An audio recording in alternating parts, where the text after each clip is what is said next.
একদিন যখন আমি স্নান করে বাথরুম থেকে বেরিয়ে এলাম, তখন খেয়াল করলাম যে আমি আমার পোশাকগুলো বাথরুমেই রেখে এসেছি। আমি দ্রুত ফিরে গেলাম পোশাকগুলো আনতে, কিন্তু তখন আমি দেখতে পেলাম যে আমার দেবর আমার পোশাকগুলো হাতে ধরে তাকিয়ে আছে।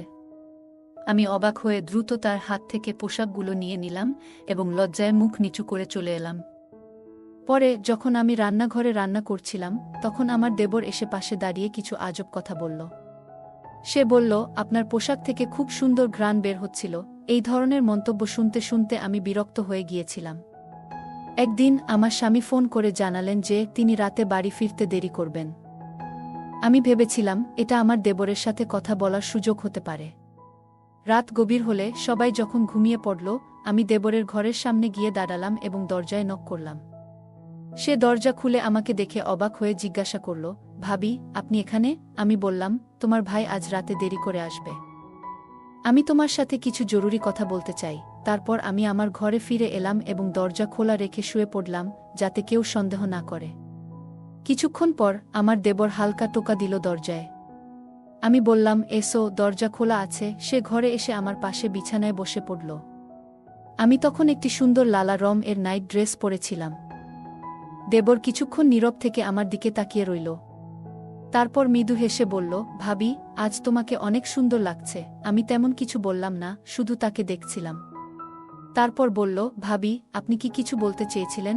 আমি তার দিকে এক ভালোবাসাময় দৃষ্টিতে তাকালাম এবং উঠে তার কাছে গিয়ে বসে পড়লাম। তার হাত দুটি ধরে বললাম, আজকের গল্পটা অনেক বেশি স্পেশাল, তাই কেউ মিস করো না। দয়া করে গল্পগুলো ভালো লাগলে ভিডিওটি লাইক, শেয়ার এবং চ্যানেলটি সাবস্ক্রাইব করো প্লিজ। আমার নাম প্রিয়া, আমি 23 বছর বয়সী। আমি দেখতে অনেক সুন্দর ছিলাম। বিয়ের পর একটু স্বাস্থ্যবান হওয়ায় আমাকে এখন আরও সুন্দর লাগে। আমার বিয়ে হয়েছে মাত্র 2 বছর হলো। আমি আমার স্বামী, শাশুড়ি এবং দেবরের সঙ্গে থাকি। আমার দেবর প্রায় আমারই বয়সী, প্রায় 18 বা 19 বছর হবে। সে সব সময় আমার আশেপাশে ঘুরঘুর করে এবং কখনো কখনো আমাকে অদ্ভুত দৃষ্টিতে দেখে। আমার মনে হতো সে আমাকে মনে মনে অনেক পছন্দ করে, কিন্তু কখনো মুখে তা বলার সাহস পায়নি। কিন্তু সারা দিন দেবর আমার পিছনে পড়ে থাকে। মনে হতো সে আমাকে কিছু বলতে চায়। একদিন সে আমাকে বলল, ভাবি, আমি কিছু বলতে চাই। সে ঘরের চারপাশ ভালো করে দেখছিল, যেন কিছু খুঁজছে। আমি বললাম, হ্যাঁ, বলো, কি কাজ আছে? আমি সব সময় তোমার সাহায্য করতে প্রস্তুত। তুমি তো আমার ছোট ভাইয়ের মতো। এটা শুনে তার মুখে এক হাসি ফুটে উঠল। সে বলল, ভাবি, আমি বিয়ে করতে চাই। আমি হেসে বললাম, এটা তো খুব ভালো কথা, কিন্তু বিয়ের জন্য তো একজন মেয়ের প্রয়োজন।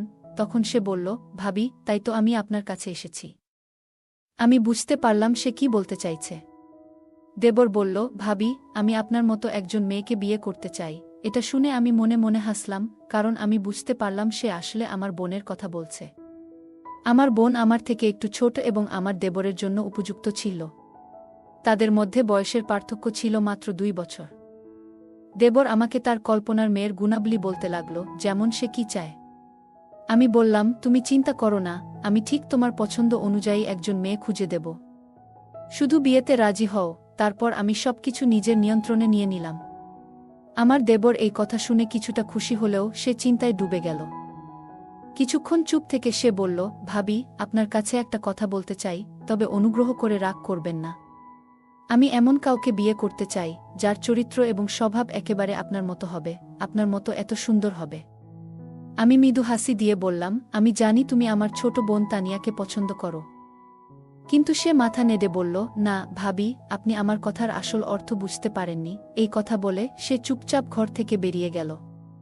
আমি কিছুটা অবাক হয়ে তার দিকে তাকিয়ে রইলাম। আমি ভাবতে লাগলাম, হয়তো সে লজ্জায় তানিয়ার নাম বলেনি এবং সেই কারণেই সে কথা না বলে চলে গেল।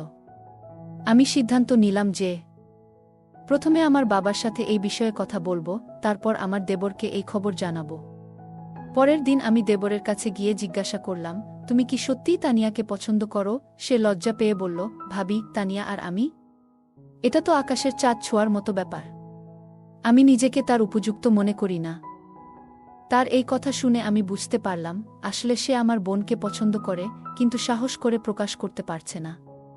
পরের দিন আমি আমার মায়ের কাছে গিয়ে বিশ্বাসটা জানালাম এবং তার মতামত নিলাম। মা বললেন, মা, আমাদের কোনো আপত্তি নেই। তোমার বোন যদি সেখানে সুখী হয় তাহলে আমরাও খুশি। তবে তুমি তোমার দেবরের সাথে ঠিকমতো কথা বলে নিও, যেন তার কোনো সমস্যা না হয়। আর একই পরিবারে 2 মেয়ে থাকবে, এটা তো ভালো কথা। তুমি তোমার ছোট বোনের খেয়াল রাখতে পারবে। আমি বললাম, দেবর নিজেই আমার সাথে এই কথা বলেছে, তার আপত্তি হওয়ার কোনো কারণ নেই। এরপর আমি আবারও আমার দেবরের সাথে কথা বললাম, কিন্তু সে বলল, ভাবি, আপনি আমার কথার মানে কেন বোঝেন না? রাতে আমি তার ঘরে গিয়ে জানতে চাইলাম আসলে সে কি চায়। সে বলল, ভাবি, আমার আপনার বোনের প্রতি কোনো আগ্রহ নেই। আমি শুধু মজা করছিলাম। তার এই কথা শুনে আমি খুব কষ্ট পেলাম। যদি সে আমার বোনকে পছন্দ না করত, তবে কেন সে আমার আশেপাশে ঘুরে বেড়াত এবং আমার সাথে কেন এত কথা বলতো? যদি সত্যিই তাকে বিয়ে করতে হতো, তাহলে সে নিজের পছন্দের কোনো মেয়ের নাম বলতেই পারত। অন্তত আমার বোনকে অপমানিত হতে হতো না। আমি কিছু না বলে উঠে চলে আসার চেষ্টা করছিলাম, কিন্তু তখনই সে হঠাৎ আমার হাত ধরে ফেলল। এই আচরণে আমি রেগে গেলাম। হাতটা ঝটকা মেরে ছাড়িয়ে নিয়ে বললাম, তুমি কি করছো? নিজেকে সামলাও। আমি তোমার ভাবি, আর তোমাকে ছোট ভাইয়ের মতো দেখি। সে বলল, ভাবি, তাতে কি হয়েছে? আমিও আপনাকে বড় বোনের মতো দেখি, মার মতোই সম্মান করি। এখন শুধু আমার ছোট্ট কাজটি করে দিন, আমার বিয়ের ব্যবস্থাটি করে দেন। আমি তাহলে বুঝব আপনি আমাকে সব দিয়েছেন। তার কথায় আমি বিচলিত হয়ে দ্রুত নিজের ঘরে ফিরে এলাম। মনটা খুব অস্বস্তি করতে লাগল। কিছুক্ষণ পর আমার স্বামী ঘরে এলেন এবং আমার চিন্তিত মুখ দেখে জিজ্ঞাসা করলেন, তোমার কি হয়েছে? এত চিন্তিত কেন? আমি তাকে পুরো ঘটনাটা বললাম, কিভাবে সাম্প্রতিক সময়ে দেবরের আচরণ অদ্ভুত হয়ে উঠেছে এবং সে প্রায়শই বাইরের সময় কাটায়। আমার কথা শুনে স্বামী বললেন, আমি নিজেও লক্ষ্য করেছি, সে তোমাকে একটু বেশি খেয়াল করে দেখছে। দেখো, ও আমার ভাই, কিন্তু ও বড় হচ্ছে। তুমি ওর কাছ থেকে একটু দূরে থাকার চেষ্টা করো। এই কথাগুলো শুনে আমি কিছুটা সান্ত্বনা পেলাম, কারণ কেউ অন্তত আমার মতো চিন্তা করছে। আমার শাশুড়ি অবশ্য তাকে এখনো ছোট বাচ্চা মনে করেন, কিন্তু আমি ভেতর থেকে সবকিছু বুঝতে পারছিলাম। পরের দিন আমার স্বামী বাড়িতে ছিলেন না। আমি তখন নিজের ঘরে ছিলাম। স্বামীর অনুপস্থিতিতে সাধারণত আমি ঘরের বাইরে খুব একটা যাই না। হঠাৎ দরজায় নখ হলো। দরজা খুলে দেখি আমার দেবর দাঁড়িয়ে আছে। তার হাতে একটা ট্রে ছিল, তাতে বিস্কুট আর চায়ের কাপ রাখা ছিল। আমি অবাক হয়ে জিজ্ঞেস করলাম, এটা কেন এনেছ? কেউ এসেছে নাকি? সে হাসি দিয়ে বলল, না ভাবি, এমন কিছু নয়। ছোট ভাই তার বড় বোনের সাথে বসে চা খেতে চায়। আমি বললাম, চলো ড্রয়িং রুমে গিয়ে বসি, কিন্তু সে বলল, না ভাবি, আমি এখানে আপনার সাথেই বসে চা খেতে চাই, একটু কথা বলতে চাই। তার এই কথায় আমি কিছুটা অস্বস্তি বোধ করলাম, কিন্তু ভাবলাম এই নিয়ে নতুন কোনো সমস্যা তৈরি না হোক। সে চুপচাপ আমার পাশে বসে চা খেতে থাকল। তারপর বলল, ভাবি, আপনি চা খাবেন না? আমি তাকে চা খেতে বললাম এবং সে বলল, আমি যাওয়ার আগে আপনি চা খান। তার এই আচরণে আমি বেশ অস্বস্তিতে পড়ে গেলাম। সে জোর করায় আমি চা আর বিস্কিট খেলাম, আর আমি তার সাথে কথা বলতে থাকলাম। দেবর আমাকে বলল, ভাবি, আমি যদি আগে ভুলভাবে কিছু বলি, তাহলে আমাকে ক্ষমা করবেন। আমি কিছু ব্যক্তিগত সমস্যায় ছিলাম, তাই সেদিন কথাগুলো এমনভাবে বলে ফেলেছিলাম। আজ চা আর কেক এনেছি, যাতে আপনি বুঝতে পারেন আমি আপনাকে কতটা সম্মান করি। তার কথা শুনে আমার একটু হাসি পেল। আমি হাসি মুখে চা খেলাম এবং বিস্কুটও খেয়ে নিলাম। কিন্তু চা খাওয়ার কিছুক্ষণের মধ্যেই আমার মাথা ভারী হতে লাগল। আমি কিছুতেই বুঝতে পারছিলাম না কি হচ্ছে। দেবরের মুখটা শুধু আমার চোখের সামনে ঘুরছিল। ঠিক তখনই শাশুড়ি ঘরে ঢুকলেন। তার মুখটাও শেষবারের মতো মনে পড়ল। তারপর কি হলো কিছুই জানি না। যখন আমার চোখ খুলল, তখন বিকেল 4টা বাজে। আমার স্বামী আমার পাশে বসেছিলেন। তিনি জিজ্ঞাসা করলেন, তোমার কি হয়েছে? তুমি হঠাৎ কিভাবে অজ্ঞান হয়ে গেলে? নাকি ঘুমিয়ে পড়েছিলে? আমি বললাম, হ্যাঁ, হঠাৎ করেই আমার খুব ঘুম পেয়েছিল মনে হয়। আমার দেবর চা আর বিস্কুট নিয়ে এসেছিল, সেগুলো খাওয়ার পর থেকেই আমার ঘুম পেয়েছিল। জানি না তখন আমার কি হয়েছিল। মনে হয় দেবর চায়ে কিছু মিশিয়েছিল। আমার কথা শুনে স্বামী চিন্তায় পড়লেন। বললেন, দেবর সত্যিই তোমার জন্য চা নিয়ে এসেছিল? ও তো আমার ভাই, তোমার জন্য এমন কিছু করবে কেন? তাছাড়া মাও তো তখন ঘরেই ছিলেন। হতে পারে তুমি স্বাভাবিকভাবেই ঘুমিয়ে পড়েছিলে। তোমার এত চিন্তা করার দরকার নেই। স্বামীর কথা শুনে আমি চুপ হয়ে গেলাম। কিন্তু সত্যি বলতে, আমার ভেতরে একটা অদ্ভুত অস্বস্তি হচ্ছিল। আমার খুব ভয় হচ্ছিল, কারণ জানি না ঘুমানোর পর আমার সাথে কি কিছু খারাপ হয়েছে নাকি। কারণ দেবর তো সব সময় আমার পিছনে ঘুর ঘুর করত। আমার শাশুড়ির উপস্থিতিতে আমার মনে আর কোনো সন্দেহের সুযোগ ছিল না। আমি যখন তার সাথে কথা বললাম, তখন তিনি কিছু অস্বাভাবিক কিছু বললেন না। তিনি একজন ভালো মানুষ, কারো ক্ষতি বা খারাপ কিছু ভাবতেন না। আমি তাকে অনেকবার জিজ্ঞাসা করেছিলাম, আপনি তো তখন আমার সাথে ছিলেন, কিছু অদ্ভুত দেখেছেন কি? তিনি উত্তর দিলেন, বুমা, তুমি হঠাৎ অসুস্থ হয়ে পড়েছিলে। তোমার দেবর বলছিল হয়তো তোমার দুর্বলতা হয়েছে, তাই বিশ্রাম নেওয়া দরকার। আমি তখনও পুরোপুরি নিশ্চিত হতে পারছিলাম না ঠিক কি হয়েছিল। কিছু দিন এভাবেই কেটে গেল। একদিন রাতে আমি আর আমার স্বামী পরিবারের নানা বিষয় নিয়ে কথা বলছিলাম। হঠাৎ আমার চোখ জানালার দিকে চলে গেল, আর দেখলাম যেন কেউ জানালার পাশ থেকে দ্রুত সরে গেল। আমি অবাক হয়ে গেলাম, কারণ জানালাটা বাড়ির ভেতরের দিকে ছিল, আর মেইন গেট তো রাতের বেলা সবসময় তালা দেওয়া থাকে। আমি নিশ্চিত ছিলাম যে এটি আমার দেবর ছাড়া আর কেউ হতে পারে না, তবে আমি তখনই আমার স্বামীকে এ ব্যাপারে কিছু বললাম না। প্রথমে আমার দেবরের আসল সমস্যাটা কি তা বুঝতে চাইলাম। তার এমন অদ্ভুত আচরণের পেছনের কারণটা জানাটা আমার জন্য খুবই গুরুত্বপূর্ণ হয়ে উঠল। একদিন আমি গোসল করে বাথরুম থেকে বের হয়ে দেখলাম যে ভুল করে আমার জামাকাপড় বাথরুমেই রেখে এসেছি। তাড়াতাড়ি ফিরে গিয়ে কাপড়গুলো নিতে গেলাম। তখন দেখি আমার দেবর হাতে আমার পোশাকগুলো ধরে রয়েছে। আমি কিছুটা বিস্মিত হয়ে তার হাত থেকে কাপড়গুলো নিয়ে নিলাম এবং লজ্জায় মাথা নিচু করে সরে এলাম। পরে যখন আমি রান্নাঘরে ব্যস্ত ছিলাম, তখন আমার দেবর এসে পাশে দাঁড়িয়ে হঠাৎ অদ্ভুত কিছু বলল। সে বলল, তোমার পোশাক থেকে দারুণ একটা মিষ্টি গন্ধ পাচ্ছিলাম। আমি তাকে কিছু বললাম না। আমি তাকে সেখান থেকে চলে যেতে বললাম। আমার কথা শুনে সে চলে গেল। পরের দিনই দেবর এসে আমাকে বলল, ভাবি, মনে আছে আমি আপনাকে বলেছিলাম যে আমার একটা কাজ আছে? আজ সেই কাজের সময় এসে গেছে, এখন আপনাকে আমার সাথে যেতে হবে। তাড়াতাড়ি প্রস্তুত হন। তার কথা শুনে আমি অবাক হয়ে গেলাম। কোথায় যাচ্ছি? আগে বলো, নইলে আমি যাব না।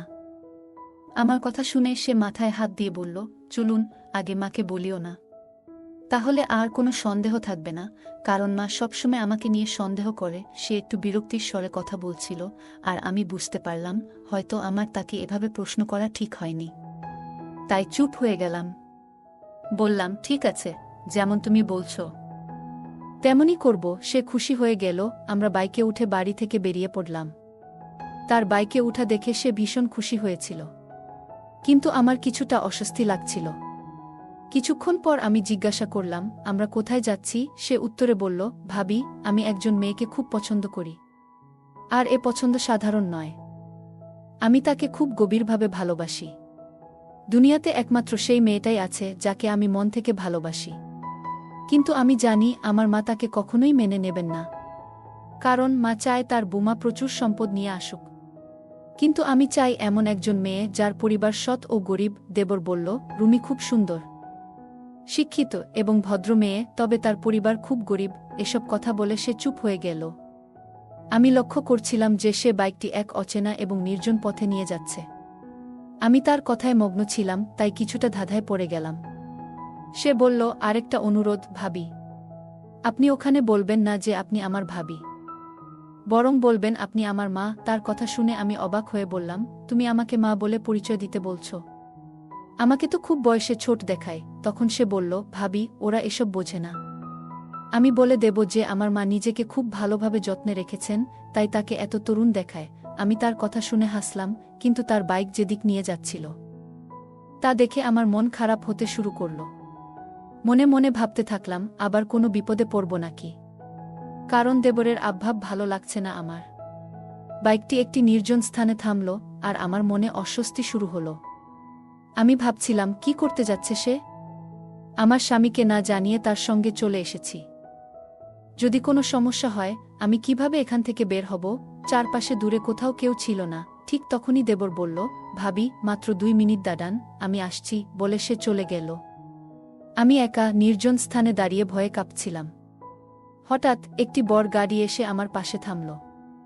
আমার বুকের ধুকপুকানি যেন থেমে গেল। আমি মাথা নিচু করে বাইকের পাশে দাঁড়িয়ে রইলাম, ভয়ে কোনো কথা বলতে পারছিলাম না।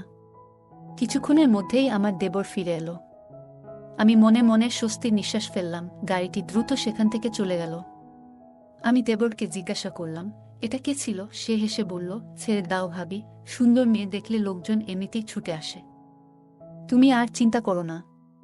আমি আসলে তোমার ভাবিকে দেখাতে মিষ্টি নিতে গিয়েছিলাম। সে মিষ্টির বাক্সটা হাতে ধরিয়ে দিল। আমরা যখন সেই বাড়িতে পৌঁছালাম, আমি দেখে সত্যিই অবাক হয়ে গেলাম। বাড়িটি ছিল খুব ছোট এবং পুরনো। ভিতরে অন্ধকার ছিল, তবে বাড়ির মানুষজন আমাদের আন্তরিকভাবে গ্রহণ করলেন। আমি সেই মেয়েটিকে দেখলাম, সত্যিই সে খুব সুন্দরী ছিল। তার গায়ের রং ছিল ফর্সা, যদিও তার মায়ের রং কিছুটা গাঢ় ছিল। বাড়ির পরিবেশ খুবই সাধারণ, কিন্তু সবাই খুব সম্মানিতভাবে আমাদের আপ্যায়ন করল। আমি নিজেকে দেবরের মা বলে পরিচয় দিলাম, যা শুনে তারা খুবই খুশি হল। আমার পরনে সাদা পোশাক ছিল, যা দেখে তারা বেশ মুগ্ধ হল। মেয়েটির মা বলল, আমার মেয়ের জন্য এমনই একটি ভালো পরিবারের সম্পর্ক চেয়েছিলাম। আমার মেয়ে অনেক কষ্ট দেখেছে, আমি চাই না তার পরবর্তী জীবনও এমন কাটুক। আমি তাকে আশ্বস্ত করে বললাম, তোমার মেয়ে আমাদের বাড়িতে এসে সুখে থাকবে। চিন্তা করো না। আমার কথা শুনে সেই মহিলা অনেক খুশি হলেন। এরপর আমার দেবর তাদের বলল, আমরা শীঘ্রই বিয়ের জন্য আসব, তবে আমাদের পরিবার প্রথমে রাজি নাও হতে পারে। কিন্তু একবার বিয়ে হয়ে গেলে সবাই মেনে নেবে। এই কথায় মেয়েটির মা কিছুটা চিন্তিত হয়ে পড়লেন, কিন্তু আমি তাকে আশ্বস্ত করে বললাম, এমন কিছু হবে না, যেমনটা আপনি ভাবছেন। আমরা এই সম্পর্ককে সম্মানের সঙ্গে শেষ পর্যন্ত টিকিয়ে রাখব। মহিলাটি আমাদের কথা শুনে শান্ত হলেন এবং বললেন, ঠিক আছে, আপনারা যেটা ঠিক মনে করেন সেটাই হবে। ফিরে আসার সময় আমার দেবর খুব খুশি ছিল। সে বলল, ভাবি, তোমাকে অনেক ধন্যবাদ। তবে বাড়িতে এই কথা বলো না। মা আর ভাইজা এই বিয়েতে রাজি হবে না। তবে একবার আমি বিয়ে করে নিলে তারা আর কিছু বলতে পারবে না। আমি জানতাম না এখন আমাকে কি করা উচিত, কিন্তু আপাতত আমি দেবরের কথা মেনে নিলাম। তবে আমার মনে একটা বড় সন্দেহ রয়ে গেল যে সেই চা খেয়ে আমি হঠাৎ বেহুশ কেন হয়ে গেলাম। আমি তাকে জিজ্ঞেস করলাম, তুমি চায়ে কি মেশালে যেটা খেয়ে আমি বেহুশ হয়ে গিয়েছিলাম? সে অবাক হয়ে বলল, ভাবি, আপনি কেমন কথা বলছেন? আমি এমন কিছু করব কেন? আমি তো শুধু আপনাকে খুশি করার জন্য চা বানিয়ে নিয়ে এসেছিলাম। তার কথাগুলো শুনে সত্যিই মনে হচ্ছিল। যাই হোক, কিছুক্ষণ পর আমরা দুজনেই বাড়ি ফিরে এলাম। আমি খুব ক্লান্ত ছিলাম, তাই সরাসরি আমার ঘরে চলে যেতে চাইলাম। কিন্তু হঠাৎ করে আমার মাথায় প্রচণ্ড ব্যথা শুরু হলো, আর চোখের সামনে সব ঘুরতে লাগল। আমি পড়ে গেলাম, এরপর আর কিছু মনে নেই। যখন জ্ঞান ফিরল, তখন আমি হাসপাতালের বিছানায় শুয়েছিলাম। পাশে আমার শাশুড়ি, স্বামী এবং দেবর বসেছিল। সবাই খুব খুশি মনে হচ্ছিল। আমি জিজ্ঞাসা করলাম, কি হয়েছে? আমার শাশুড়ি বললেন, একটা ভালো খবর আছে। তুমি খুব শীঘ্রই মা হতে চলেছ। তাদের কথা শুনে আমি খুব খুশি হলাম। আমার স্বামী বললেন, তোমার অতিরিক্ত কাজের জন্যই তোমার এমন বারবার মাথা ঘুরছে। ডাক্তার বলেছে এখন তোমার শুধু বিশ্রামের প্রয়োজন। সবকিছু পরিষ্কার হয়ে গেল আমার কাছে।